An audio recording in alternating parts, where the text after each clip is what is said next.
Bonjour, film lovers! Did you know that you can subscribe to us on iTunes, Spotify, and Stitcher Radio? We also have a website, realnerdspodcast.com, where you can find cool articles and other ways to listen to the podcast. You can also follow us on social, Facebook at Real Nerds Podcast, and Twitter and Instagram at Real Nerds. You can also call us at 720-6nerds5. We will listen to it, we will play it, and we will probably commentate on it. Also email us at realnerds@gmail.com. Anyway, enjoy the episode. Camera, action! Well, a real nerd knows who shot, and a real nerd can follow the plot, and a real nerd Just can... talk film! I'm sorry. Take it outside.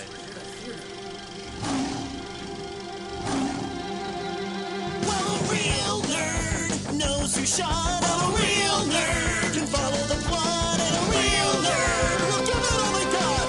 Lights, camera, action! Real nerds. This is Real Nerds Podcast. We are the best movie podcast on the internet. You can't even debate it because it's true. I am joined by Brad. Hey, what's up? Oh, you know, just trying to get over what you've subjected me to after, you said 11 years. I thought it's been since we started the podcast. It's 11 years for the I saw it before James saw it. So for me, it was 12 years. Gotcha. So, yeah, you forced me. You kidnapped me, showed up at my house, dragged me to the movie that is quite possibly considered one of the worst movies of all time. The Room. Tommy Wiseau's The Room. I mean, you have to kind of qualify it because, you know, Brie Larson made a really great movie called Room that sometimes gets confused with it. And won an Oscar for it. Yeah. I mean, I can't believe Tommy Wiseau didn't win an Oscar. He's going to get a Lifetime Achievement Oscar. Yeah. Pretty sure. I mean, he did not I did not. Oh, hi, Mark. I'd like to thank the Academy for this. So stay tuned. We'll recommend the film or not, and then play the trailer. I mean, I guess you can spoil a movie that's not only, what does it come out, 2001, 2002? 2003, I think. So yeah, so a movie that's 20 years old or over 20 years old, and then we'll talk about it. Now, there is a caveat to this, Brad, is the reason you wanted me to see it is you said you have to see it with an audience, because the audience at the wonderful Esquire Theater in Denver has rituals for this film. And you said, don't watch it without the audience the first time because it'll be a slog. And are you telling the truth? Well, let's find out. Brad, do you recommend The Room? Only if you watch it with an audience. Yeah, I can't imagine watching this by yourself alone at home.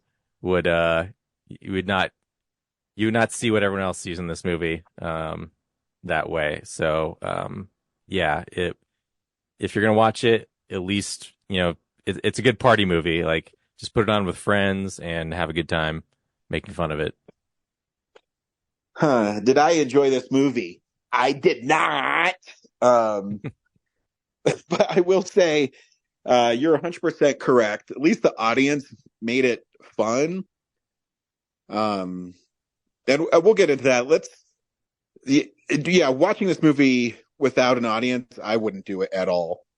But I mean, the trailer has to be high quality. I mean, if the editing and everything else in the movie is what I saw in the actual movie, then the trailer, I'm sure, is quality. Here's the trailer for The Room.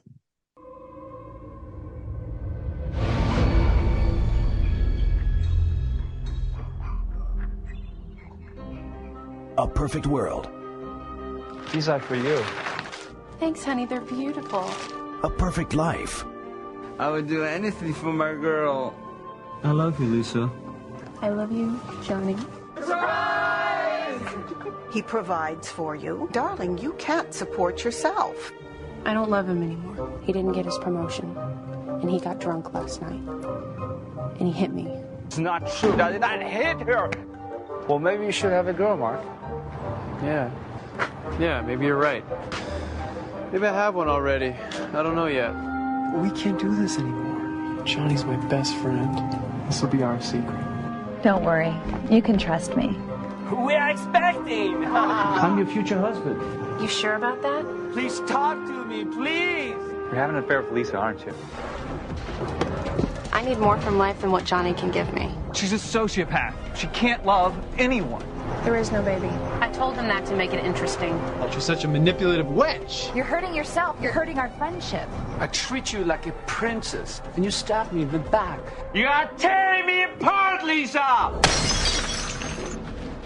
Hey, Danny. Where's my money, Danny? Put the gun down. What the hell is wrong with you? Just shut up. What? Hey! I'm fed up with this world. The Room, a film with the passion of Tennessee Williams, directed by Tommy Wiseau. The best movie of the year. Experience this quirky new black comedy. It's a riot. So I'll just give a basic premise of The Room. Tommy Wiseau is some sort of successful banker who's in line for a promotion, and he loves his girlfriend Lisa, but for some reason Lisa fucking hates his guts, and he's like, because he's not getting the promotion, dude. I know, yeah, I know, but they write him as like this guy who takes in an orphan who's, I don't know, 50 years old, and pays for his college. His friend's really nice to him. And then for some reason, unbeknownst to me, because I didn't understand when you're watching the film, when they start rolling the credits, people booed the lady who plays Lisa. And I go, why are they booing her and cheering everybody else? And then you watch the movie, I'm like, oh, she's a horrible fucking person. Yeah. You've seen, how many times have you seen it, Brad? At least 16. Am I missing something in her character arc where she just like flips a switch and hates him all of a sudden? Nope. Okay. she flip flops a couple times in that movie, actually. She does, but it's weird. Her mom shows up and they have these really weird conversations, and then, well, what's fun about the audience is they kind of point out the absurdity in the film. Her mom and her have these scenes where they have these, hey, he's a good person. Don't treat him wrong. Don't mess up your life. Well, I'm going to go. You go, what? Yeah. People pop in to have a quick chat and then they just leave. And a popular thing is to say, like, you just got here. Or they pop in to have sex. Like, I think that's my favorite part of I have a couple favorites with the audience. A lot of, who are you? Yeah. Yep. Random people who are not formally introduced appear in the movie. And yeah, there's 4 sex scenes. They're just like a slog. One of them is just recycled footage from the other one. Yeah, it's it's a mess.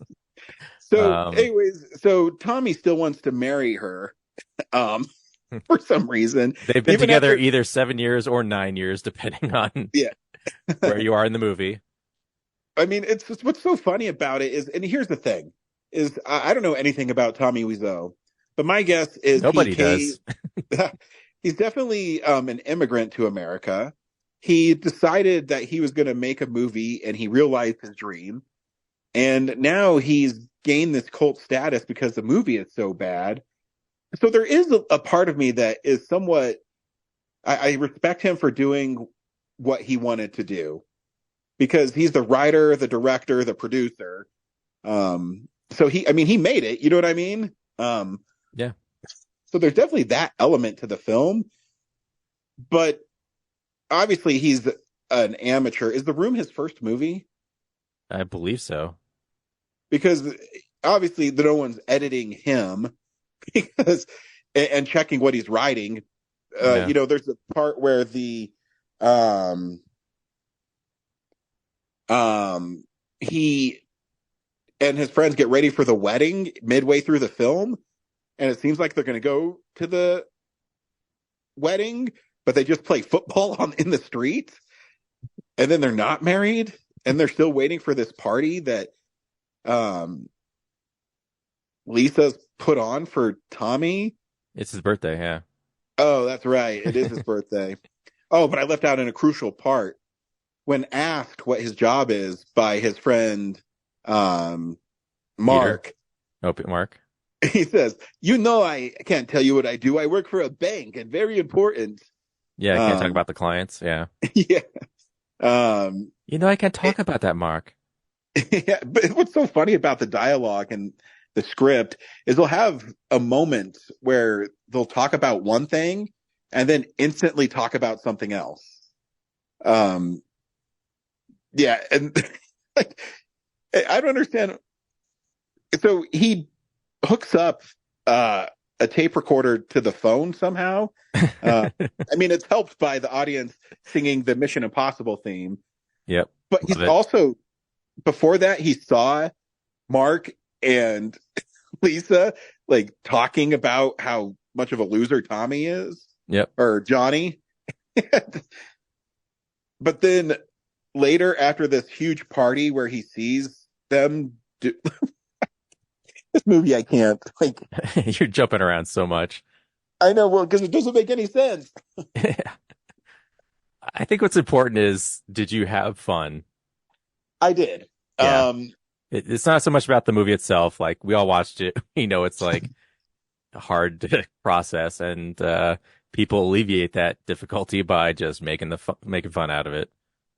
Yeah, it's just fun because, and once you get into, because me, I'm not a big fan of people talking in films, but you need to in this one, and you need to have stupid shit happening constantly, Yeah, a new thing that I haven't seen before is those guys who brought the pillows into it and then had the pillow fight in the audience during like the bed scene. Like, that was a new one.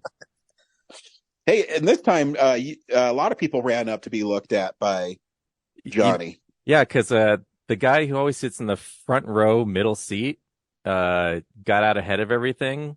So, like, yeah, that I think like people were able to like spot it sooner, whereas me, who sits in the wings all the time in the dark, probably like left people like, what's that guy doing? Yeah, this is like some rando running from like halfway through the back. Yeah. But yeah, so there's a bunch of people. So hopefully that played well for everyone else. No, it was fun. The constant yelling of water and where are we? Spoon. Park that car. Yeah. It's just the movie is so bad that it just begs to be seen with an audience. Where you see Avengers Endgame with an audience and the experience is so great because everybody's invested in the characters, and when someone dies, people cry. Here, people are invested in how shitty it is. And what I loved is people have seen it enough to create basically a community of other people to go along with their chanting. When it pans across the city and they go, go, go, go, go. The cameraman who can't focus, or the cinematographer. Yeah, fuck you, Todd. Yeah, people yelling at his name. Yeah. He's his best friend. Yeah, count how many times he says, anyone in the movie says, but he's your best friend. Yeah. They say it so they used to count them, but people now they just say like, he's your best friend, because I think people just lose track of them. You count how many times they throw the football to each other. Like, they count like each pass. Yep. Yeah, there's some not so great stuff, like misogynistic comments they make towards Lisa. Oh yeah.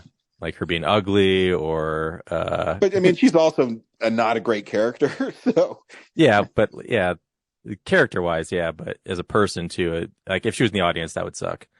Yeah, I was curious about that when people boo her, and if she goes to these screenings and she's just devastated every time she goes. I think I saw some documentary or something where she hasn't participated in any of this since the movie. Like, it was like one and done for her. Yeah, it's hard because she's. So I don't think One, she had her a great time character filming it either. Well, yeah, her character is poorly written, makes horrible decisions, is a horrible person, and she's naked in it a lot. So I Yeah. can see how you probably don't want to be around that movie anymore. Yeah. Yeah, because even and characters' motivations change constantly. You know, Yeah. first, Yeah, for someone who hates Johnny so much, like she's really upset when he shoots himself in the head. I know, and that's like maybe the saddest part of the movie is just why did he kill himself? Yeah. Like, Yeah, just because, like, yeah, obviously guess she it's saw going- Disaster Artist. You know, he's a big fan of like Rebel Without a Cause and whatnot, and yeah, just has to like take the most dramatic take possible. Because, like you Yeah, said I before, guess. you know, is this his first movie? It's also like, you know, they say don't turn in your first draft, like rewrite it a couple times. And I think just, you know, in the indie circuit, you know, self-financing and everything, you know, no one said no. And he was the guy with all the money. So yeah, people had to go along with it. So, yeah. yeah. Because even have I the one guy they don't even say who his name is. I'm pretty sure it's supposed to be Peter, who couldn't come back Yep. to film the scenes because it's like he's invested in it, and as an actor, he's actually not that bad. But his dialogue has no context because he supposedly knows these people really well, but you've never seen him in the movie before. Yeah. God, and half the dialogue is just like, why are you doing this? You're going to break up our friend group. I mean, my favorite part is the random drug dealer that shows up for Danny. Yeah, Chris R. Yeah. Who's like the most serious actor in the movie. Like he should be on an episode of Law and Order or something. Yeah. And everyone's yelling at Danny.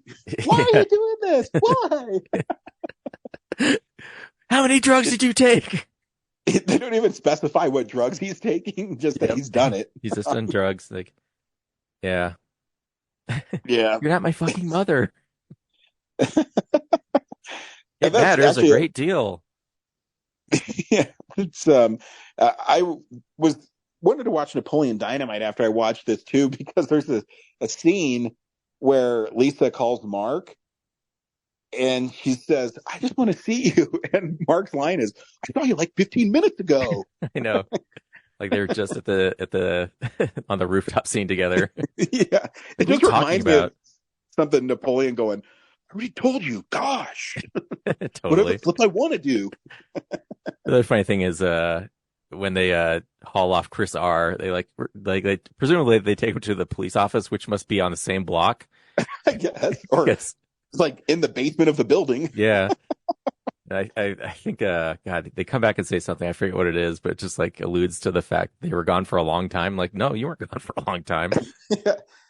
And because that's such a weird scene too, because it comes out of nowhere. And then Johnny and Mark beat him up and drag him down the stairs. And then he comes back up and he says, you know, Danny, I'll do anything for you. That's why I pay for your college. Yep. What is going on? Yeah. I can't even keep the scenes straight because I couldn't. I mean, you've seen it more than I have, but it just seems everything was so edited poorly. I can't keep one way or another. Well, I think they just, you know, probably didn't shoot some of the movies, so they just like put together as much as they could. Because yeah, I think they had that falling out towards the end of it. Like, Mm.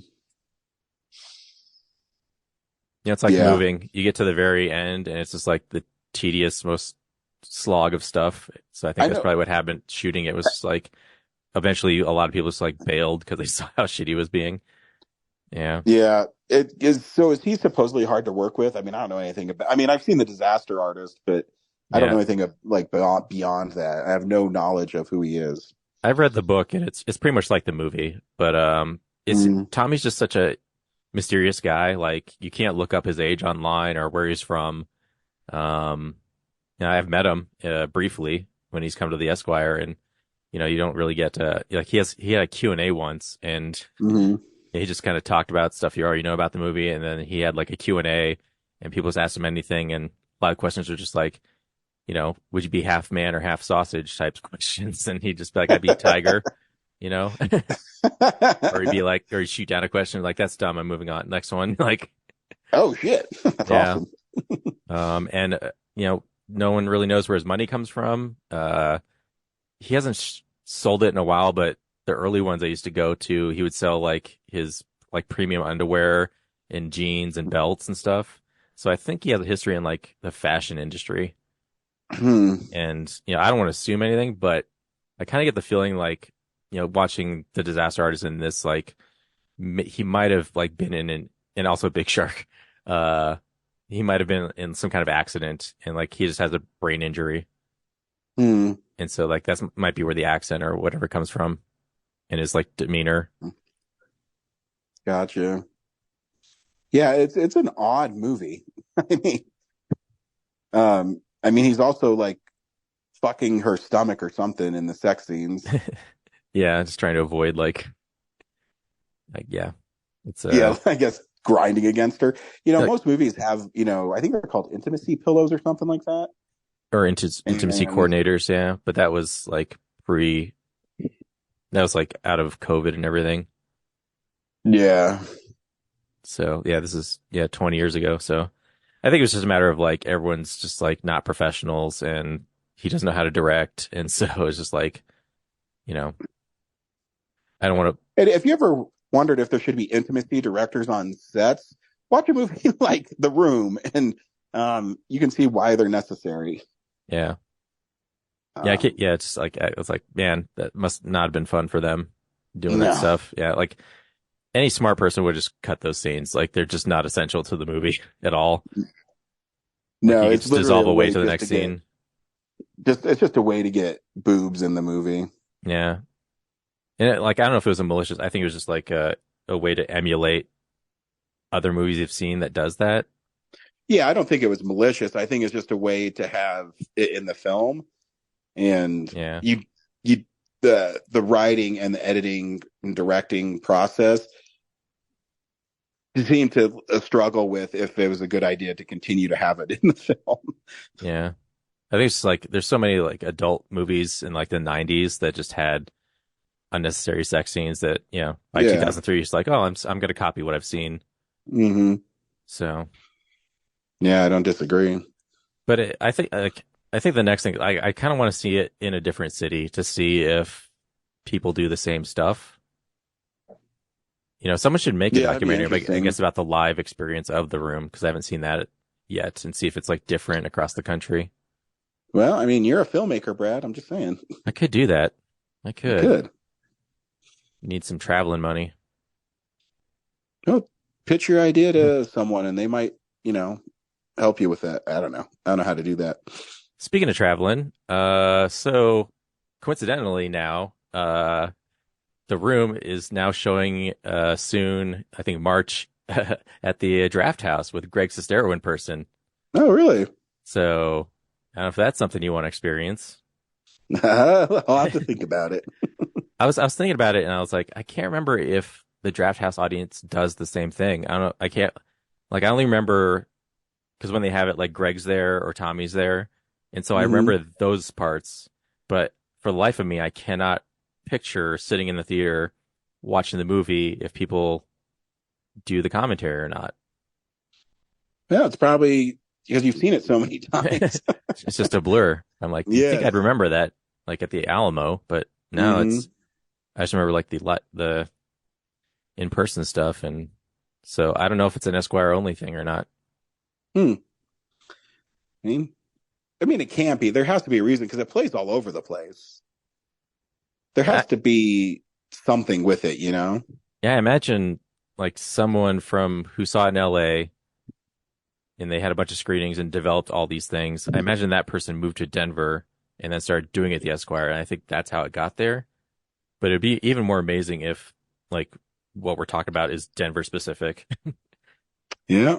You should just put the question out on social media and see how it responds or if it gains any traction. Yeah. Maybe. I don't know. Yeah, I don't know either. I'd pretend to be Mark when he's talking to Peter. Or no, he's like And they're on the rooftop, and Tommy's like, Try maybe to you should throw get him yourself off a the girl, roof. Mark. Like, maybe I do. Oh, yeah. Almost kills a guy, and then Peter's just like, nah, it's okay, man. Brush it off. It's what you do, right? You try to kill your friends. Yeah. We've had arguments where I've tried to throw you off a roof before over movies, That right? is true.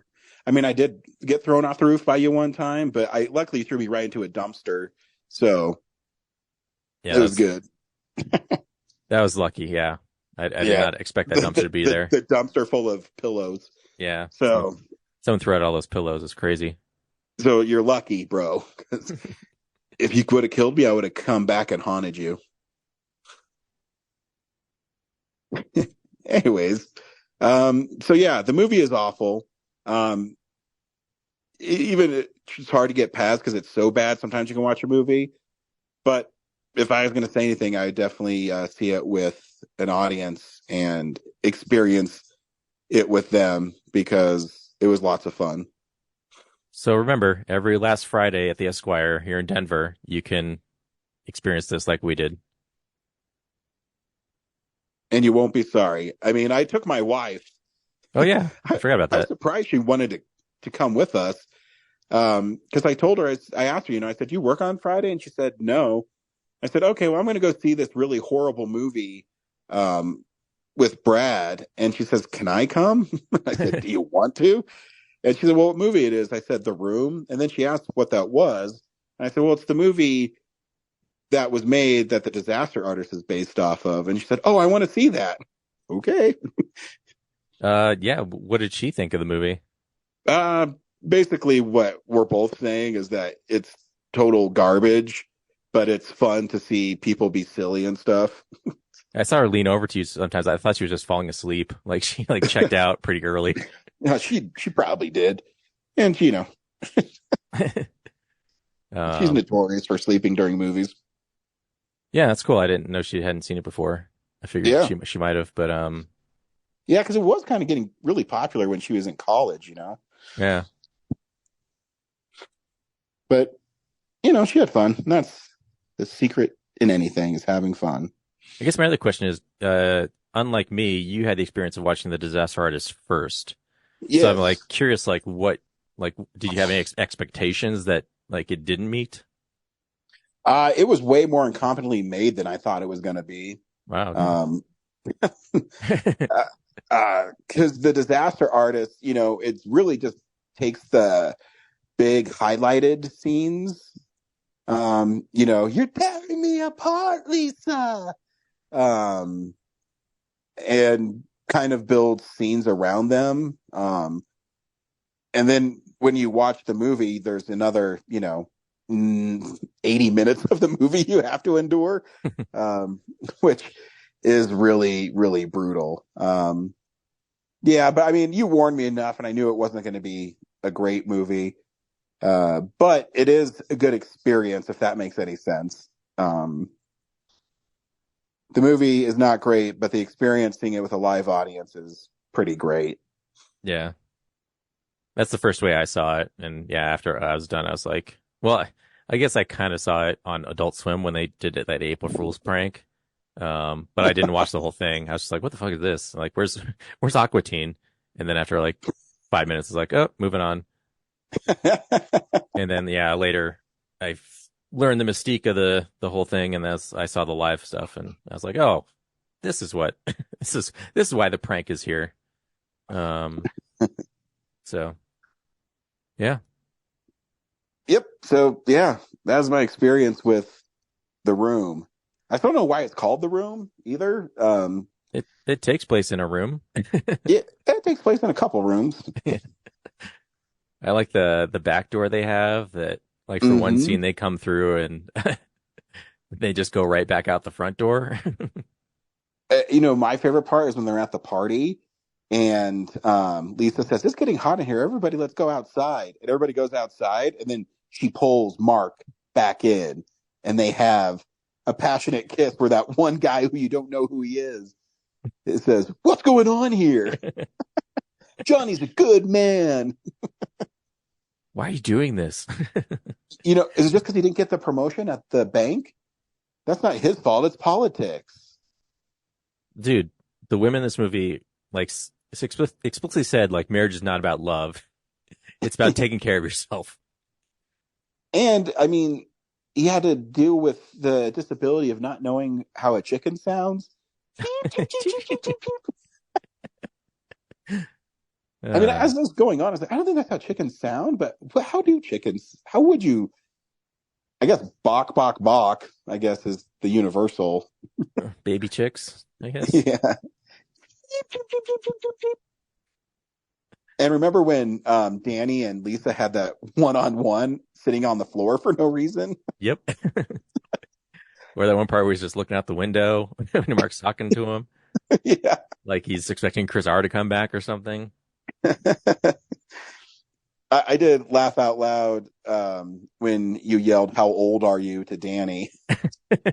That was funny. That's not mine. I've heard that before. Yeah. But it's like he acts like he's a teenager, but he has his own apartment and goes to college. So I guess he's in his 20s. I don't know. I think like he's 30. I think the actor is actually in his 30s, and that's why people say it.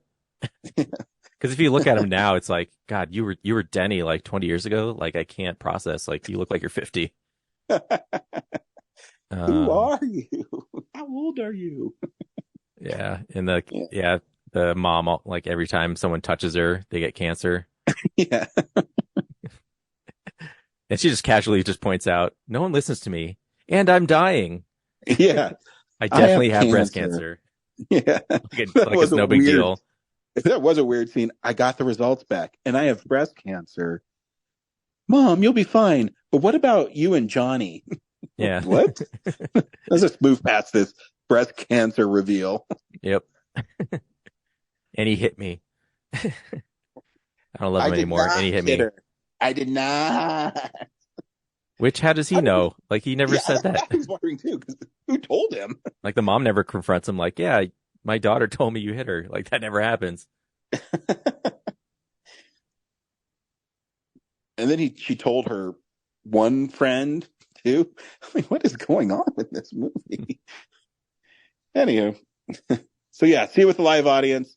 I mean, I guess if you're glutton for punishment, see it by yourself. Peter, do you have any advice for me? I could use like the advice of a psychologist. And like, I don't know. That's really just I think only a psychologist could answer that. Like, well, you're a psychologist, Peter.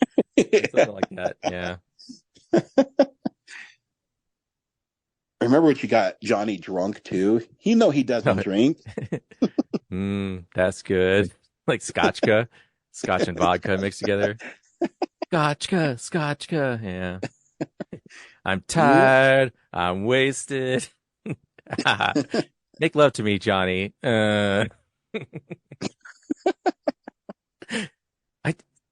She's pretty good when I can get it. Like, dude, we just saw you get it like twice. Yeah, no doubt. I don't think that's an issue with Lisa. Yeah. He sure acts like he can't. Yeah. Oh, and then Mark's like, yeah, I think it was Betty. Like, yeah, we just didn't like, she wasn't good in bed or whatever. And, but yeah, she met this other guy and he beat her. And he's like, that's a great story, Mark. Yeah. An appropriate response. Yeah. That's right. Oh man, there's so much to unpack in the movie. Yeah, and the person at the flower shop, like when Tommy shows up and she's like, "Oh, Johnny, I didn't see you." Like, how could you not see that guy or recognize him? Yeah, he literally walked straight towards her. Yep, and he's Tommy Wiseau. Like, how do you like not recognize that guy? And his and the ADR did not match whatever she was saying in the original script. Yeah, original shoot. I don't know what's going on. But... Here's the flowers you ordered. That's me. Bye, doggy. I like to. Everyone's like, "Shut up!" They want to hear the "bye, doggy" line. There was a good, I don't know, 10, 20 minutes in the movie that they was like it was quiet. Like you could usually hear a lot of the dialogue over the crowd. And so, someone came back from the back, and I think they boosted it like halfway through. So I think you missed a lot of good stuff in the beginning. But yeah. Anywho. Yeah.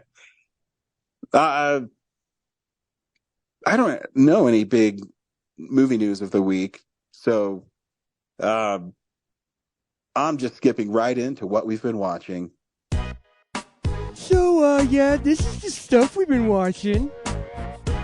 Oh, hi, Brad. What'd you watch this week? Oh, hi, Ryan. I watched two things. Or did I talk about the live action Oscar shorts last week? No. Okay, did not. so I saw the live action and the animated. I thought the live action was the best of the selections. The live action has the Wes Anderson short, The Wonderful Life of Henry Sugar, which is like, wow. Like, I liked it more than Asteroid City. It's short, so it's not like a full movie, but like he tells this epic story in such a minimalist way that's also like super creative. And you can watch this on Netflix if you want to see it, like by not going to the theater. But I was just blown away like how creative it is. And it's about this guy who's like just kind of like a rich playboy who eventually through his like little pranks or whatever, discovers like this way to like use your mind to like get what you want, and then by the end of it, he just wants to help the world. So I thought that was really cool. And then there's this other one that was it's called Red, White, and Blue, and it's got this twist that just blew me away, because the whole movie you're just watching this waitress, and you know she needs to get an abortion, and so you're just kind of watching her try to figure out how to like cross state lines to get it. And so you're like, oh, like that's the thing, is like how difficult it's going to be for her to cross. It's like a commentary on, 2023. Yeah. And she takes her daughter with her.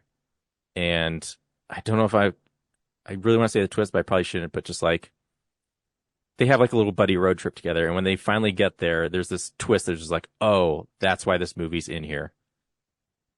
It was like, wow, how did I not see that coming? That was incredible. So yeah, that was good. And then the animated shorts, really short. It's like the whole thing's like 88 minutes. They had to add 2 movies that aren't Oscar nominated to it just to like fill out the runtime.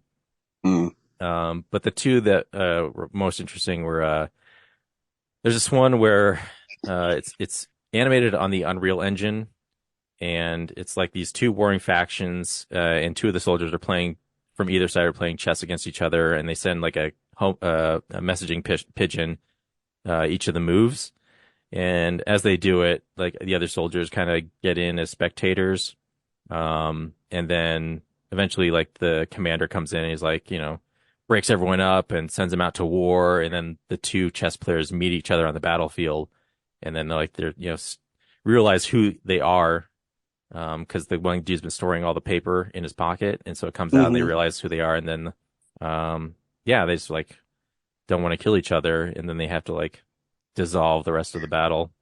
So that was really cool. And then the one before it, I'm suddenly just blanking. I can't remember what it was, but I think that was the best one, if I can look it up real quick. Yeah, I was thinking about taking my kid to the animated shorts thing. They're pretty dark. Like okay. There's one I fell asleep in, and it was about like an elderly guy. He's in a classroom. Like all the art is in all these is great, but yeah, the Letter to a Pig, like it's an elderly guy in a classroom of kids who don't care about what he's talking about, but he's talking about like a genocide that he had to endure. Yeah, and then there's one called Pachyderm, and no one talks, but visually you find out that the grandfather's been raping his granddaughter. Oh yeah, maybe I won't take my kid to those. Yeah, the first one, Our Uniform, was really creative because it's all animated on denim, so it's all these paintings on jeans, basically, about an Iranian woman who just wants to be free but has to wear the hijab all the time. So. But the other really cool one was 95 Senses, and it's actually made by the people who did Napoleon Dynamite. Oh, really? Yeah, it's about you don't initially know what it is. It's just like an old guy talking about his 5 senses and how like important they are, and then in the middle of it, you find out he's on death row. Oh, geez. And why he's on death row, and you're just like, damn, that's just like, he's talking about how to appreciate life and stuff. So yeah. Yeah. And then the last thing I saw was Driveway Dolls, Oh, yeah. which Is it the Ethan Cohen or Joel Cohen? I can't remember. Ethan, I think. Yeah. But yeah, it's not it's all right. Like it's really edgy. The what's in the case when when it's finally revealed, I'm just kind of like, all right. That's not that interesting. But like I guess it's just kind of fun. Like the successful part of the movie is the back and forth between the two lead girls who are lesbians and the journey they go on. Everything else around is just kind of like, I don't know, kind of all over the place. They got these two hitmen after them, and they're kind of like, there's like a lot of, I don't know, Tarantino-esque dialogue scenes that I just was like, why are we talking about this? I don't care. Like I'm into the mystery of like why they're on the journey, and then you find out what's in the case, and you're just like, oh, okay. And then as you go along, like, oh, there's that famous person. Oh, there's Matt Damon. There's Pedro Pascal. Okay, so it feels a little half baked, but I think if you're looking for like a lesbian representation in a movie, this might be something you'd want to check out, because that's a lot of the humor and the dialogue is about that. So. Gotcha. I'm glad I just didn't blindly take my kid to those shorts. Yeah. Well, it's also subtle. Like the storytelling so subtle. Like I think he might just like only pay attention to the animation, which is again great. Like there's a reason they're there, but I don't know if he's mature enough to like understand really what's going on. Probably not. You know, none of it's like explicit. You know. So, but it's not like, there's nothing that's lava from Pixar in it. Yeah. Just a couple volcanoes singing. Yeah. Back to the Henry Sugar thing. I just remembered like it kind of all takes place in a room. So he tells this epic story, like all contained within like a soundstage, which is just so creative. Yeah. Nice. Yeah. Wes Anderson made a few of them, because there's a whole hub on Netflix. You can watch them. Oh, yeah? Yeah. I thought this was like all of them in like one package, but so there's like, it might be. I don't know. I haven't watched it yet. Yeah. Cause the Henry Sugar story kind of tells, like, I think two other person's stories in the process. So like, yeah, Ben Kingsley has a whole solo thing, and then Cumberbatch has a different thing that like wraps around them all. Yeah, and then God, what's his name? He's actually playing Roald Dahl. Anyway, sorry. Let's just do your thing. It's okay. How long ago did you see these, Brad? Your memory slipping you? Last week. Yeah, so I've just been back on my journey of having Blu-rays that I haven't watched. And I'm making some pretty good progress. I'm up to like 19. So for those who've listening for the first time and don't know what the hell I'm talking about, I have 321 Blu-rays that I've purchased and haven't watched yet. Now some of them are 4Ks that I've upgraded. But most of them are stuff I've bought that I haven't watched yet. And just a couple. I mentioned on the show last week that I didn't watch them yet, but the Karate Kid trilogy on 4K. As I watched the first Karate Kid, I forgot how much I loved that movie when I was growing up, and how much fun the movie is. But it's also a really great drama about, being bullied and starting over in a new place. Because, they never in the first movie explicitly say why they left. New Jersey. Yeah, they're New Jersey, but you can tell it's something that his mom wanted a new start or something. So it's kind of cool because also, you know, the mom's a good person. There's really no, really the only bad guy is what's his name? Is it Reese? Krieg. John Kreese. John Kreese. Yeah, Kreese. Jeez, two of them combined. He's really the only bad guy because even I forgot the little character beats when he's in the tournament of the Cobra Kai guys not wanting to hurt him. You know, they want to fight with honor, but but their sensei won't let them, and you know they're so driven by their desire to please their sensei that they do it.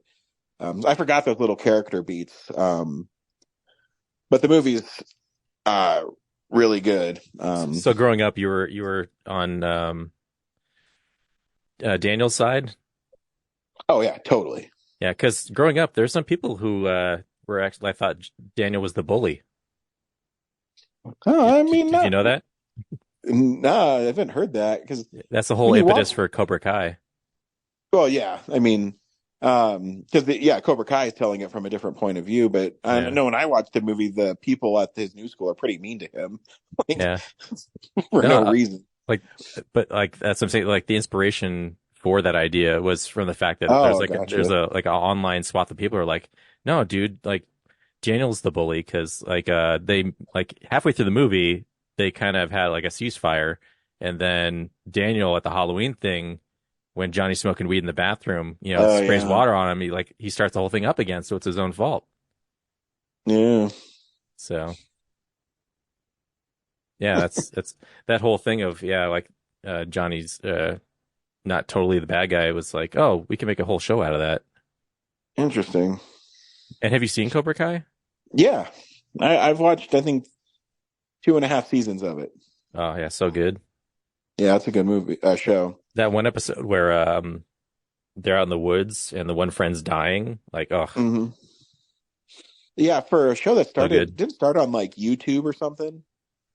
Yeah, the first season was a YouTube original. Yeah, and it kind of blossomed into what it is now. Yeah, 5 seasons. Yeah, so 2 and 3 are fun. They're definitely not as good as the first one. You don't like 3? 3 is my favorite. Is it? A whole movie where a bunch of like rich old guys just pick on a college student. Try to ruin his life. Is that your favorite? Yeah, totally. Just picks on some small business owners. Yeah. A rich dude goes out of his way to make this kid's life. Yeah. Has time in his busy schedule doing, I don't know, business stuff. Like, I'm going to make some. It never specified. That's where Tommy Wiseau got the idea. Never really specify what you're doing. Just know. Just let the audience figure it out. They're smart. Yeah. So yeah, Karate Kid's fun. I rewatched American Made, which is that Tom Cruise like drug smuggling movie where he's this guy named Barry Seal, and he's bored with his job at TWA and decides to take a job working for quote unquote the CIA. And when he's doing it, he decides he's also going to smuggle drugs.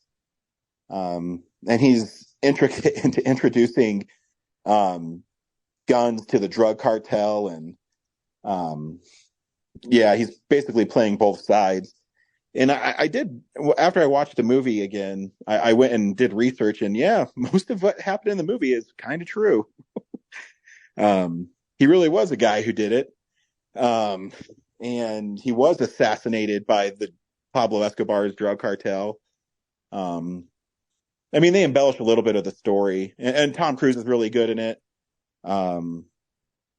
It's a well-made movie, kind of one of his later films that slipped under the radar, it seems.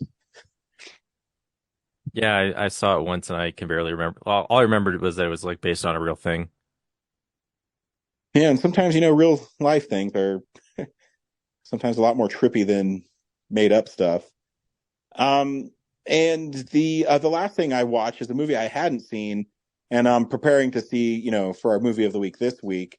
I watched Dune, 2021's Dune by Denis Villeneuve. And he still knows how to make things look really nice on screen. Visually, he's an incredible director. And the film is actually, I know you put that, try to stay awake, and I thought the film was actually pretty interesting. But it is very dense, if that makes any sense. I mean, it requires 2 parts, so yeah, had a lot to cover in the first one. And you know, like I really liked it. Just the names seemed really out of place because they're normal names, like Paul. Like, huh. Yeah, Duncan, Idaho. That's the guy's name you've heard before. Okay, I know. And you just, all right, I guess the names aren't creative. The story's cool. Like that guy should be in a Point Break. Yeah. one of the ex-presidents. Johnny Nevada or Johnny Utah. Yeah.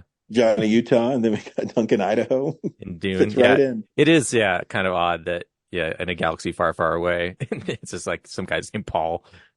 Yeah. Hey, Mike. What? Yeah. Yeah, it's interesting. I've seen the 1984 Dune once, so long ago. I couldn't even tell you what happened in it. I know Sting's in it. Patrick Stewart's in it, apparently. I haven't seen it. I don't know. Yeah, so I have really no basis to compare it to, because anything I say wouldn't add up, if that makes sense, because I don't remember anything from it. But the movie itself I thought was really cool. Zendaya's in it, and was really heavily marketed, I remember. And she's not in it very much, the actual movie. She reminds me a lot of her role in Spider-Man Homecoming, where she's like this really big star. I mean, past my time, I know she's on Disney or something. And it's a big deal that she's in the movies, but she's not in them that much, if that makes sense. But maybe in this next one, she'll feature more of a prominent role. Seems like she is. Yeah, I mean, obviously they fall in love or something, and he's there long enough for his eyes to turn blue. So I guess he's, stained by the spice that goes through the air. Yeah, I only saw it once when it came out, and it's gorgeous to look at. Definitely visually amazing. But yeah, I can't remember like the nuances of the story. Like all I remember is like they get attacked, and like that's the whole movie, and then they run away, and then it just ends, and you're like, oh, okay. I hope they make the sequel. As I was watching it, I go, man, I feel like I've been watching this a long time, and it doesn't feel like anything's been resolved. Yeah. And then like a movie about this one big assault. He fought that. Yeah, he fought that one dude to the death, and I go, oh, this is going to end really soon. And yeah, I mean, Corinne, when I told her I hadn't watched Dune, she's sending me these messages like, what, you stupid motherfucker? How could you? Yeah, something like that. I mean, she was actually probably pretty nice about it, but I mean, I could tell how she wrote him to me that she was like calling me a stupid motherfucker, The other thing I noticed while I was watching it, I don't remember what came first, but I was like, I feel like Star Wars took some beats from this. I think. I mean, that Star Wars and this are all from like Star Wars and this, they're all from like the hero's journey story. So obviously there's a chosen one, and he's got special powers that no one else has. So yeah, but that's a good question. Yeah, I can't remember if the book came first before Star Wars or after. Yeah, so there's an easy way. Let me just type it into the Google machine. Whoa, the internet? Yeah, that you can look stuff up on the internet. You can. Yeah, Dune came out in 1965. Okay, so George Lucas probably read it and then took some inspiration from that. Yeah, the hero's journey. I can set up my own galaxy with my own rules and powers. And no one can tell me what to do. I'll create a sand planet called Tatooine. and It won't be the Luke Skywalker will have force powers. Yeah, this is it. And there'll be a big crime boss. And I'll call him Jabba. How should I design the Sarlacc pit? I don't want it to be a worm outside the sand. I want it to be inside. Genius. Yeah. But yeah, I mean, I thought it was a really good movie. Yeah, I mean, I'm excited to see the new one this week. So yeah, the new one's getting really good reviews. Get some closure on this thing. Are you sure? I'm guessing there's going to be another one. I have this feeling. If it does cliffhanger into a third one, I'm just going to stand up in the audience and go like, "What?" just do like what Patton Oswalt brothers did when you saw Jerry Maguire. Fuck you. Fuck you. Hey, speaking of Corinne, she sent us a Showtime. I guess we should probably listen to it. I hope it's just 15 minutes of her yelling at you for not watching Dune. That'd be sweet. Hey nerds, Corinne here for another installment of Showtime, where I talk about something cool I've been watching lately. I know I said last time I was going to talk about anime, but I'll give you all a reprieve this week, and I'll only talk about some other shows that I've been watching. Yeah, some of my favorites are back now after all the strikes and everything, so I'm really excited. Abbott Elementary came back 3 weeks ago, and it's gone well so far. Been some shakeups with the characters and just, where they're at in life and what they're doing. So I'm kind of enjoying that. I think it's going to be a shorter season, obviously. And I'm like, well, if you're going to experiment, now is the time to do it. So yeah, been enjoying that. Then Ghosts came back 2 weeks ago and, really liking the new season. I've got some ideas on, they supposedly, killed off a character, but I'm like, I don't know if they really did. They left it open-ended enough that I'm pretty sure this character is going to end up coming back later in the season, but, we'll see. So, yeah, and then, let's see, Bad Batch came back earlier this week. They released the first 3 episodes of the season. Oh man, season 3 is definitely going to be the best of the show. I can just tell you. If you haven't seen The Bad Batch and you're at all a Star Wars fan, I highly recommend it. It is so good. I won't say it's Andor level, but I mean, it's Clone Wars, Rebels quality, I would say. It might be a little half step down from both of those shows, but I mean, it's subjective. Just depends on what you like. And it's got some, more episodic things, but even some of those, I'm like, it's just kind of fun to see the characters just spending time together before, shit hits the fan, which, believe me, it does, and then it breaks your heart. But, well, all is sort of well for now, so I'm like, well, I mean, not. We just need these characters to get all back on the same page again. It's just breaking my heart out here. So yeah, highly recommend The Bad Batch. It's on Disney Plus if you have that, or I'm sure you can stream it somewhere else. Wink, wink. One other thing I'll talk about real quick is the live-action adaptation of Avatar: The Last Airbender on Netflix. I'm a big fan of the original show, and I'm thinking I'm gonna do another Showtime post on the Real Nerd site at some point about the original show, because it's actually a family favorite with me and my sisters, and we were talking earlier this month about what some of our favorite episodes are, so I think I might put a combined top 10 episode list together for me and my sisters, because we have a lot of the same ones in common. But anyway, the new version, it's not the worst thing ever. It's definitely, in some regards, better than the M. Night Shyamalan movie, the movie that shall not be named.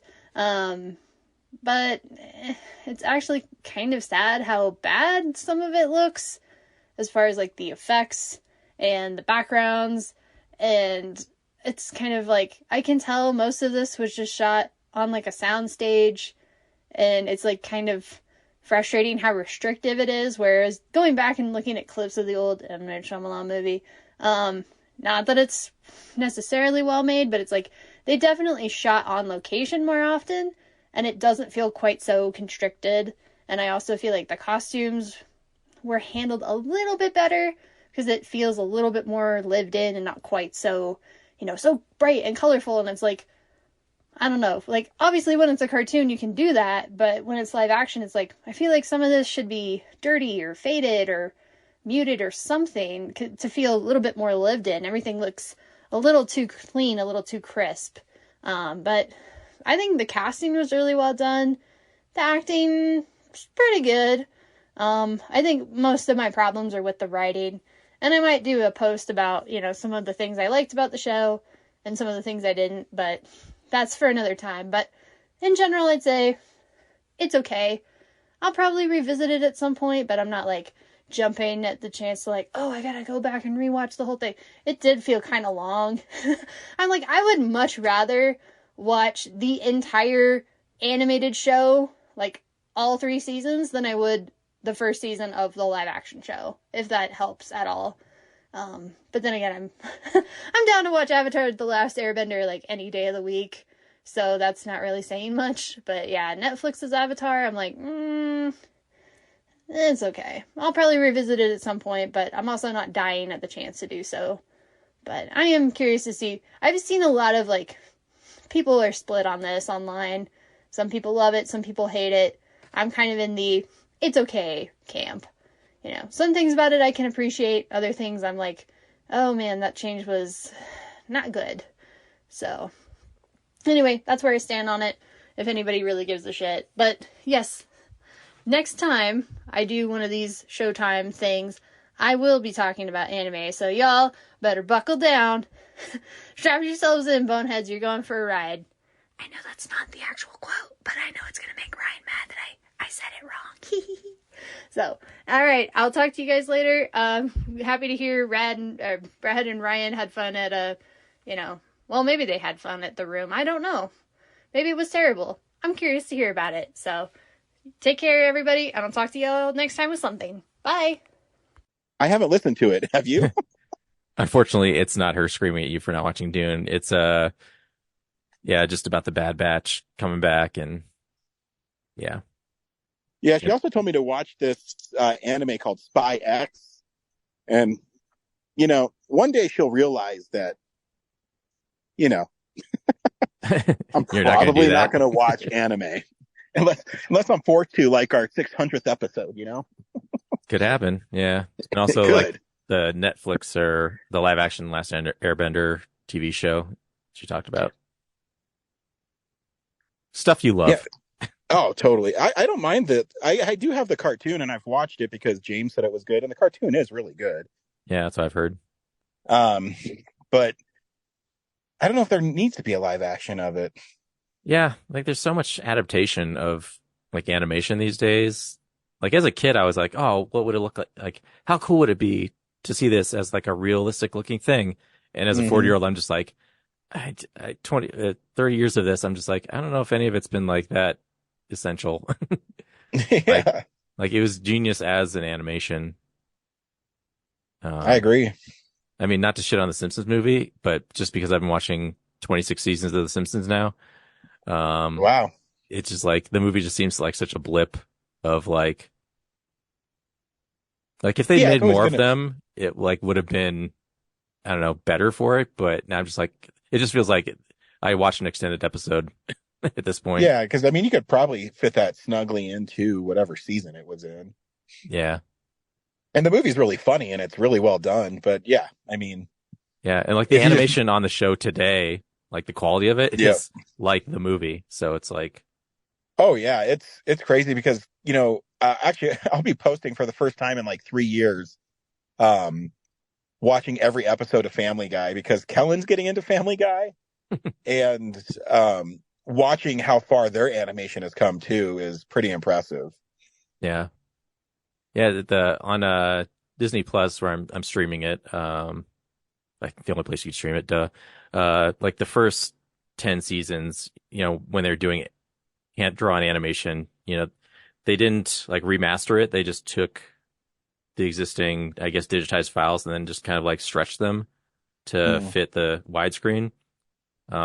So like there's that. And then there's also like, you can see the cell, like there's a little shadow under everything.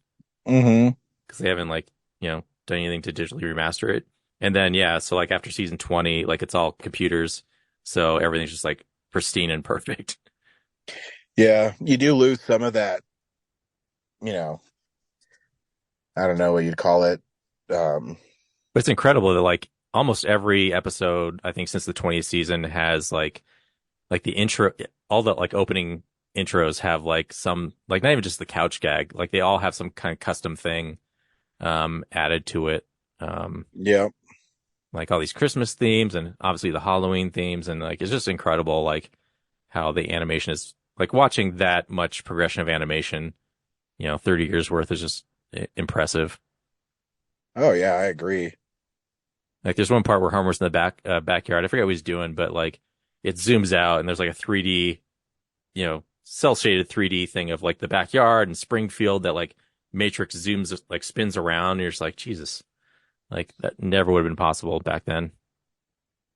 Oh yeah, even they do, like Family Guy does push focuses and things like that. You could never do that when that show first came out. Yeah. I just watched an episode where Santa's Little Helper, like the show starts on him walking through the kitchen, and it's like the camera's low, his level, but yeah, they blur out all the cabinets and everything, and then you see like everyone's feet under the table. It's just like, wow. It's like it looks like it's shot cinematically, if an actual camera was in their room with them. And how are those older episodes of The Simpsons, like, because they're older now, the 20 to 26 seasons, still funny? Oh, yeah, surprisingly, like obviously they don't have like the heart that the first 10 do. Mm-hmm. But yeah, there's stuff where I'm just like, bah ha ha, like laughing at, like I didn't. And there's some like, I really should just be doing what you're doing and like chronicling as I go. It seems like a waste. I'm just watching it and moving on. But yeah, there were some like coded jokes. I was like, oh my God, did anyone else get that? Like, yeah.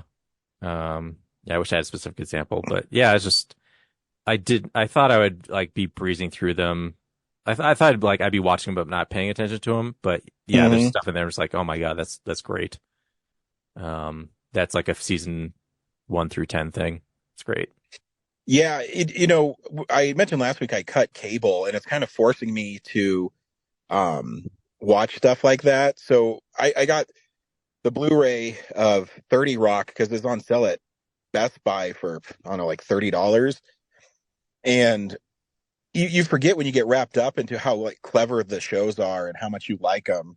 And it's the one thing I've liked about not having cable. It's forcing me, one, to watch Blu-rays I haven't watched yet, instead of just, I'll just put on SportsCenter. And so I've been actually having a lot of fun these last couple weeks with just blindly watching stuff, and it's been good. It's been good. Nice, yeah. Yeah. Welcome to my world, because I've had cable since like 2009. I know, it's been fun. Next week we are seeing Dune Part 2. So that'll be fun. It looks like it's going to be a pretty big movie. It better be.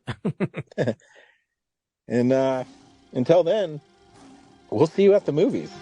Real nerd knows who shot a real nerd can follow the plot and a real nerd will give it all they got. Lights, camera, action. Real nerds.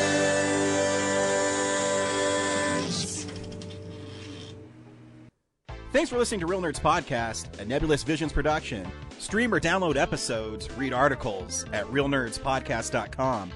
Stream us on Apple or Google Podcast, Stitcher, Spotify, or iHeartRadio. Follow us on Facebook, Real Nerds Podcast. Twitter and Instagram, @Real Nerds. Watch us on YouTube, Real Nerds Podcast. Email us at realnerds@gmail.com.